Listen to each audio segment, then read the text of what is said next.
Happy weekend everyone! Uy, sana all weekend. Pero kay Mami walang weekend. Maaga pa rin ang gising. Dahil sa araw pong ito, sasamahan ko po ang aking mamong Vietnamese para mamalengke. Bago nga ako pumunta sa amo kong Vietnamese, sila ay pinagluluto ka muna ng agahan. At mamaya po si Joey may pupuntahan din.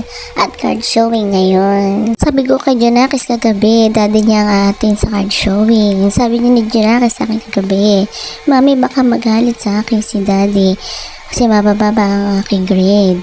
Sagot ko sa kanya, okay lang yun anak, hindi mahalaga sa akin kung mataas ang mababa ang grade mo. Ang mahalaga sa akin, makapagtapos ka ng iyong pag-aaral.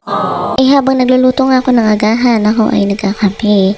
Ito ay nakasanayan ko na tuwing umaga. Masarap pa magkape sa umaga. Kailangan magsipag para sa magandang kinabukasan. Wow!